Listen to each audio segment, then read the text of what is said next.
सुप्रभात विद्यार्थियों, मैं आपकी हिंदी अध्यापिका प्रेम मंजरी आज आपके समक्ष विशेषण का जो पाठ हमारा रहता था वो लेकर आई हूँ। तो विद्यार्थियों, आज हम परिमाणवाचक विशेषण के बारे में पढ़ेंगे। संख्यावाचक विशेषण तक हमने पढ़ लिया था। तो बेटा, विशेषण किसे कहते हैं, परिमाणवाचक विशेषण किसे कहते हैं? तो जो शब्द संज्ञा या सर्वनाम शब्दों की मात्रा और तौल संबंधी, जो शब्द संज्ञा या सर्वनाम शब्दों की मात्रा और तौल संबंधी विशेषता प्रकट करते हैं, उन्हें परिमाणवाचक विशेषण कहते हैं। जैसे अजय 2 दर्जन केले लाया। अजय 2 दर्जन केले लाया। आज मैंने ज्यादा पानी पी लिया। मुझे 2 लीटर कपड़ा चाहिए। तो बेटा, इन वाक्यों में 2 दर्जन, ज्यादा और 2 मीटर परिमाणवाचक विशेषण हैं। तो बेटा, परिमाणवाचक विशेषण के भी 2 भेद होते हैं, निश्चित परिमाणवाचक विशेषण और अनिश्चित परिमाणवाचक विशेषण। तो निश्चित परिमाणवाचक विशेषण किसे कहते हैं?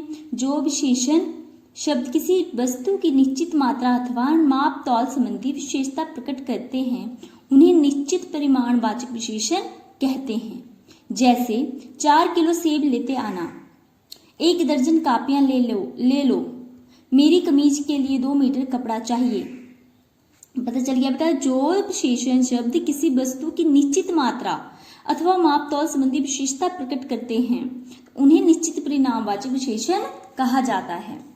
और है बेटा, इन वाक्यों में 4 किलो, 1 दर्जन तथा 2 मीटर आदि जो हैं शब्दों से निश्चित परिमाण जो है का पता चलता है।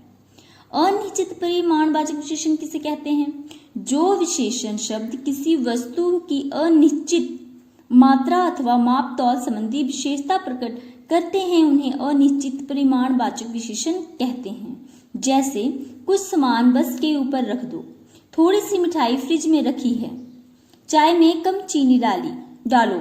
इन वाक्यों में कुछ, थोड़ी सी, कम विशेषण शब्द वस्तुओं की निश्चित मात्रा का ज्ञान नहीं करा रहे हैं, अतः ये अनिश्चित परिमाणवाचक विशेषण हैं। आगे है बेटा सर्वनामिक विशेषण। तो ऐसे सर्वनाम शब्द जो संज्ञा शब्दों से पहले लगकर ऐसे सर्वनाम शब्द जो संज्ञा शब्दों से पहले लगकर विशेषण का कार्य करते हैं, उन्हें सर्वनामिक विशेषण कहते हैं। जैसे यह लड़का है, वह लड़की है, सर्वनाम लगा हुआ ना बेटा। तो कल कोई जादूगर आएगा। ऊपर दिए गए वाक्यों में यह, वह और कोई शब्द जो है सर्वनाम है। ये लड़का, लड़की तथा जादूगर से पहले लगकर उसकी विशेषता बता रहे हैं, अतः ये सर्वनामिक विशेषण हैं। सर्वनामिक विशेषण को संकेतवाचक विशेषण भी कहते हैं। ठीक है बेटा, हमने 2 जो पढ़ लिया है, कौन कौन सा? परिमाणवाचक विशेषण, उसके भी 2 भेद हमने पढ़ लिए हैं। सर्वनामिक विशेषण किसे कहते हैं, उसके बारे में हमने पढ़ लिया है।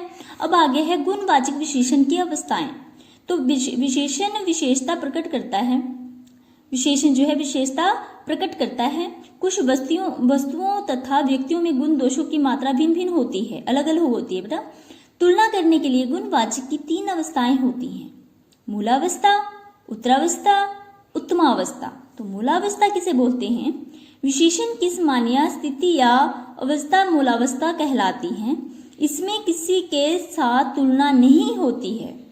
जैसे लता मंगेशकर अच्छी गायिका है, गांधी जी महान नेताओं में से एक थे, युद्धवीर सुंदर लड़का था। इन वाक्यों से विशेषण की सामान्यावस्था का पता चलता है। उत्तरावस्था में जब 2 संज्ञा या सर्वनाम शब्दों की आपस में तुलना होती है, तो विशेषण कहते हैं, उत्तरावस्था कहलाती है। तो वे विशेषण क्या उत्तरावस्था कहलाती है? जैसे बिमला सलमा की अपेक्षा अधिक सुंदर है। तो यहाँ पे संज्ञा या सर्वनाम शब्दों की क्या आपस में तुलना होती है। ठीक है। आगे है उत्तमावस्था। इनमें 2 या 2 से अधिक स्थानों, व्यक्तियों और प्राणियों की तुलना करके किसी एक को सबसे श्रेष्ठ या निम्न कहा जाता है। जैसे हाथी सबसे बड़ा जानवर है। इनमें से दो या दो से अधिक स्थानों, व्यक्तियों और प्राणियों की तुलना करके किसी एक को सबसे श्रेष्ठ या निम्न कहा जाता है। ठीक है, तो हाथी सबसे बड़ा जानवर है। रामचंद्र चारों भाइयों में से श्रेष्ठतम है। ठीक है बेटा, आगे विशेषताओं की तीनों अवस्था के बेटा देखो, वस्तुओं में तर और तम जोड़कर जो है मूलावस्था श्रेष्ठ हुआ, उत्तरावस्था में श्रेष्ठतर, उत्तमावस्था में श्रेष्ठतम। ठीक है, तर उत्तरावस्था में लगता है, तम उत्तमावस्था में लगता है। आगे बेटा विशेषण शब्दों की रचना। तो हिंदी भाषा में विशेषणों का निर्माण 4 प्रकार के शब्दों में प्रत्यय लगाकर होता है। संज्ञा में, सर्वनाम में, क्रिया में और अवयव में।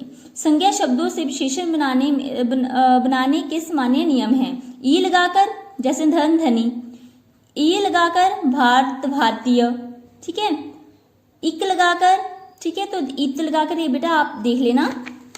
आगे है बेटा सर्वनाम शब्दों के विशेषण बनाना। जैसे सर्वनाम में विशेषण कैसे बनते हैं? तुम, तुमसा, वह वैसा, यह ऐसा, तो तैसा।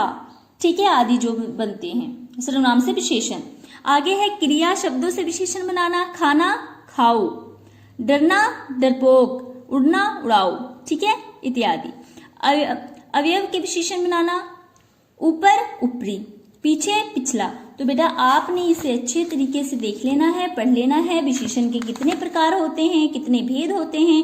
तो विशेषण के 4 भेद होते हैं: गुणवाचक विशेषण, संख्यावाचक विशेषण, परिणामवाचक विशेषण और परिमाणवाचक विशेषण और सर्वनामिक विशेषण। तो बेटा धन्यवाद, आपने अच्छे से इसको पढ़ना है, सुनना है, ताकि आपको इस चैप्टर के बारे में जानकारी प्राप्त हो।